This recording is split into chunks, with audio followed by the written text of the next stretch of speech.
सुखदेव कहते हैं परीक्षित भगवान श्री कृष्ण के सखा हैं सुदामा। बोलो राधे राधे। पीछे वाले भी कहीं हाथ उठा के राधे राधे। भगवान के सखा। सखा माने सह खेलती खादती सखा, जो साथ में खेले और खाए उसे कहते हैं सखा। और कैसे हैं? बोले कृष्ण स्यासीत सखा कश्चित ब्राह्मणो। ब्राह्मण है, ध्यान से सुनना। सुदामा जी कौन है? ब्राह्मण है। बोलो राधे राधे। बाहर लोग चैनल पे इस कथा को बहुत लोग देख रहे हैं।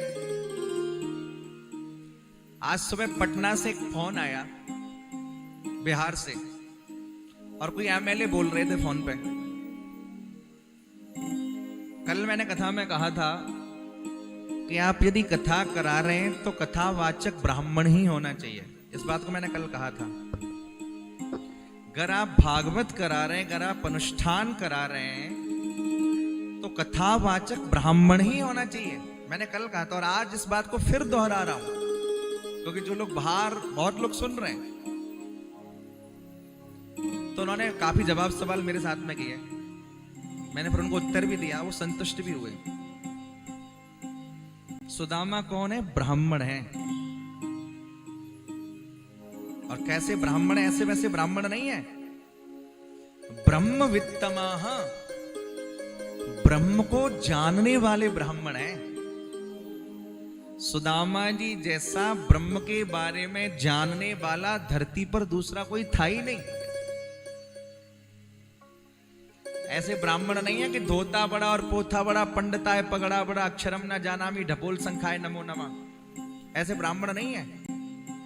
ब्राह्मण यदि कोई ऐसा भी है तो वो पूजनीय है। देखो, चाहे चिता की अग्नि हो और चाहे हवन की अग्नि हो, जलाती तो दोनों ही है। ब्राह्मण चाहे जैसा हो, लेकिन यदि वो जाति से ब्राह्मण है तो वो पूज्य है। इसलिए भगवान स्वयं कहते हैं ब्राह्मणो शमुख मासित, ब्राह्मण मेरा ही मुख है। यदा देवेषु वेदेषु गोसु विप्रेषु साधसु। भगवान क्या कहते हैं भागवत में? बोले मैं 5 जगह रहता हूं। कहां रहते हैं? यदा देवेषु, भगवान के वाक्य हैं। देवताओं में भगवान रहते हैं। आप लोग मंदिर में जाते हैं तो वहां जो मूर्ति विराजमान है उसमें साक्षात भगवान विराजे हैं। यदा देवेषु, साक्षात भगवान है वो। दूसरी जगह कहा? बोले वेदेषु, वेदों में साक्षात मेरा ही स्वरूप है। गोसु, भगवान कहते हैं गायों में भी मेरा ही निवास है। और चौथी जगह कहां बताते हैं? बोले विप्रेषु, बोले ब्राह्मणों में भी मेरा ही निवास है। और 5वीं जगह बोले साधुसु, साधुओं में भी मेरा ही निवास है। धर्मे मयि च विद्वेष सावा आसु विनश्यति। बोले इनसे यदि कोई द्रोह करता है, गौ से, ब्राह्मण से, साधु से, वेदों से और देवों से, इनसे यदि कोई द्रोह करता है तो उसका तत्काल विनाश हो जाता है। इसलिए हमेशा इस बात को याद रखें कि कहीं हमसे कोई दोष तो नहीं हो रहा है, कहीं हमसे कोई अपराध तो नहीं हो रहा है। सुदामा जी ब्राह्मण है। और कैसे हैं? विरक्त इंद्रियार्थेषु, इंद्रियों के अर्थ से सर्वथा विरक्त है सुदामा। भगवान से भी आगे हैं। भगवान तो शांत हैं। भगवान क्या है? शांत। शांताकारम भुजग शयनम, शांत हैं। सर्पों की सैया पे सोते हैं फिर भी शांत हैं। आजकल बहुत सारे लोग भगवान बन जाते हैं, रात में सांप दिख जाए तो पूरी रात नींद नहीं आएगी। लेकिन भगवान के भक्त भगवान से भी आगे। प्रशांतात्मा। अब शांत में प्रशांत में क्या अंतर है? यहां प्र उपसर्ग है, यानी भगवान से बहुत आगे। भगवान को कोई छेड़ता है तो भगवान तो नृसिंह रूप धारण कर लेते हैं। और भक्त को भैया चाहे कोई छेड़े, भक्त को कभी क्रोध आता ही नहीं। बोलो राधे राधे। कभी क्रोध नहीं आता उसे।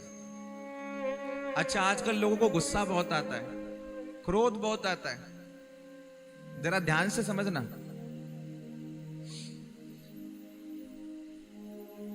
ना तेरा रुतबा कम होता और ना तेरी शान कम होती। किसी शायर ने कहा है, ना तेरा रुतबा कम होता और ना तेरी शान कम होती। जो गुस्से से कहा है वो बात जरा प्यार से कही होती। एक और बात समझिए,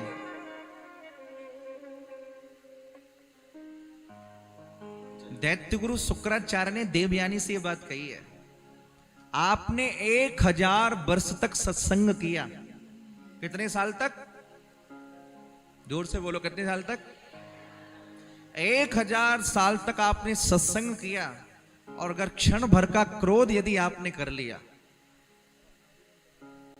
तो सारा स्वाह हो जाता है। गुस्सा करिए, लेकिन गुस्सा आना नहीं चाहिए। किसी किसी को बात बात में गुस्सा आता है। गुस्सा करना पड़ता है, मानते संसार इसमें भी थोड़ा करना पड़ता है। नहीं करेंगे तो सामने वाला काम करेगा ही नहीं, वो भी एक जरूरी है। लेकिन ये क्या बात बात पे ही गुस्सा कर रहे हैं? भगवत गीता में कहते हैं, क्रोधात् भवति सम्मोहात्, सम्मोहात् स्मृति विभ्रमाः, स्मृति भ्रंसात् बुद्धिनाशो, बुद्धिनाशात् प्रणश्यति। ये सब एक के बाद एक सीढ़ियां है। इसलिए गीता के 16वें अध्याय में तो जहां दैवी जीवों का वर्णन आया है वहां स्पष्ट लिखा है, अभयम सत्व संशुद्धिर ज्ञान योग व्यवस्थिति, दानम दमश्च यज्ञश्च स्वाध्यायस्तप आर्जवम, अहिंसा सत्यम क्रोधस्त्याग शांतिर्पैशुनम, दया भूतेषु लुप्तम मार्दवम ह्रीरचापलम, तेज क्षमा धति शौचम, अद्रोहो नातिमानता। गीता का 16वां अध्याय है। 16वें अध्याय के पहले, दूसरे, तीसरे श्लोक में दैवी जीव का वर्णन है। बोले मेरा जो भक्त होता है उससे कभी क्रोध आता ही नहीं, अद्रोहो, उसका वो किसी से बैर नहीं करता। एक बार भगवान से किसी ने पूछा, सरकार एक बात बताओ, आपको संसार में सबसे ज्यादा प्रिय कौन है? बोलो राधे राधे। सब कहिए राधे राधे। तो भगवान ने पता कितनी सुंदर बात कही, ना तथा वे प्रिय तुम्हें आत्मयोनिर्न संकरा, न च संकर्षणो न श्रेय, नैवात्मा च यथा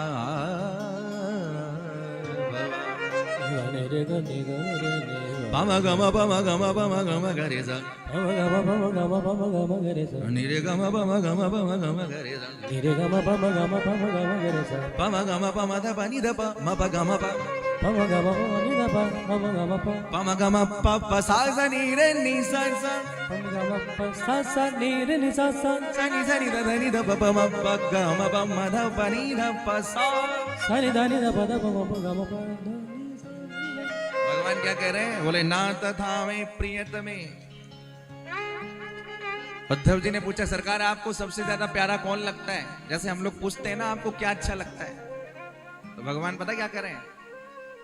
बोले मेरा ही बेटे हैं ब्रह्मा। ब्रह्मा जी भगवान के बेटे हैं, उनको कहते हैं आत्मयोनि। बोले ब्रह्मा मुझे उतने प्यारे नहीं लगते। बोलो राधे राधे। तो सरकार ब्रह्मा जी से प्रेम नहीं करते, शंकर जी से तो करते होंगे। आत्मियों निर्न शंकर, करता हूं, प्रेम करता हूं, पर उतना नहीं करता। अच्छा शंकर जी से नहीं करते तो संकर्षण आपके भैया हैं, आप उनसे तो करते होंगे। बोले न च संकर्षणो, मैं बलराम जी से भी उतना प्रेम नहीं करता। तो सरकार अपनी पत्नी से तो सब कोई प्रेम करता है। ठाकुर जी कहते हैं न श्री, मैं लक्ष्मी से भी उतना प्रेम नहीं करता। तो सरकार अपने आपे से करते होंगे। भाई संसार में आदमी अपने आपे से प्रेम करता है। ठाकुर जी कहते हैं नहीं बात्मा, मैं अपने आपे से भी उतना प्रेम नहीं करता। तो उद्धव ने पूछा, सरकार आप किससे प्रेम करते हैं? भगवान कहते हैं, उद्धव जितना मैं अपने भक्तों से प्यार करता हूं उतना प्यार संसार में मैं किसी से नहीं करता। निरपेक्षम मुनिम शांतम, भगवान कह रहे हैं कितनी अद्भुत बात है ये, इन सबको मंत्र मान लेना चाहिए। निरपेक्षम मुनिम शांतम निर्वैरम समदर्शनम अनुप्रजाम्यहम नित्यम पोयेत्यंग्रेणुवे। ठाकुर जी कहते हैं मैं तो अपने भक्त के पीछे पीछे चलता हूं। बोले पीछे पीछे क्यों? उसके चलने से जो धूल उड़ती है उसको मैं अपने मस्तक पर धारण कर लेता हूं और मैं भी परम पवित्र हो जाता हूं। इसलिए भैया गीता का 12वां अध्याय पढ़िए, भक्ति योग, पता चलेगा भक्त कैसा होता है। तुल्य निंदा स्थिर मौनी संतुष्टो ये न केनचित् अनिकेत स्थिर मतिर भक्तिमान में प्रियो नराः यो न हृष्यति न द्वेष्टि न सोचति न कांक्षति स्वभासु परित्यागी भक्ति मान्य समय प्रिय। ये भक्त के लक्षण है सारे। अनपेक्ष स्थिर दक्ष उदासीनो गतव्यथ, ये भक्त की विशेषता है सारी। भक्त ऐसा होना चाहिए। ऐसे ही सुदामा प्रशांत आत्मा जितेंद्रिय, सुदामा जी का सारा जीवन ऐसे ही निकल गया।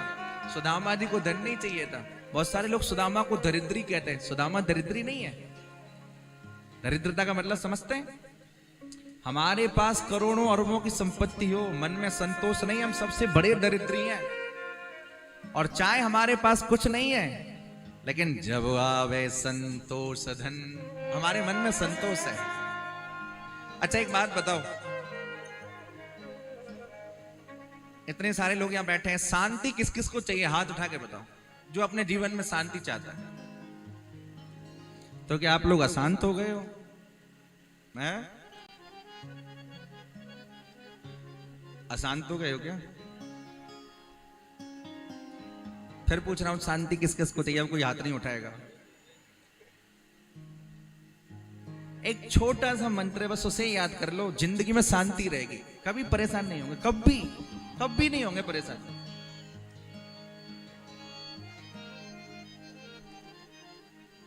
मेरे पास बहुत सारे मैसेज आते हैं, महाराज जी आप बड़े मुस्कुराते हो व्यासपीठ पे, तो क्या रोऊं? मुस्कुराऊं नहीं तो रोऊं क्या? मेरा मोबाइल उठा करके मैं देख नहीं पाता, इतने सारे मैसेज होते हैं। महाराज जी व्यासपीठ पे बैठते हो आप, तो क्या कौन सा क्रीम लगाते हो चेहरे पे?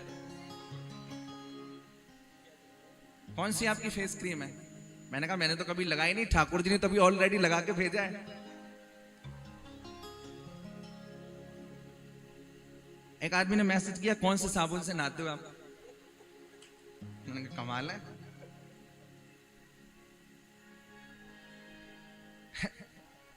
हर व्यक्ति की अपनी एक मानसिकता है, कोई कुछ भी सोचे। पर मैं क्यों रोने लगा भाई? ठाकुर जी ने जीवन मुस्कुराने के लिए दिया है। मुस्कुराना चाहिए, हंसना चाहिए। एक अर्थ समझिए, उसने हंस करके मुझे देखा और वो मुझे देख करके हंसा, दोनों का अंतर समझिए। उसने हंस करके मुझे देखा, एक बहुत अच्छी भावना ज्ञापित होती है, लेकिन वो मुझे देख करके हंसा तो एक व्यंग पैदा हो जाता है, उपहास। मुस्कुराइए। आप जब मुस्कुराते हैं और आपके द्वारा कोई दूसरा मुस्कुराता है तो ईश्वर की उत्तम भक्ति मानी जाती है। इसलिए हंसिए और हंसाइए। जीवन हंसने के लिए है, रोने के लिए क्यों?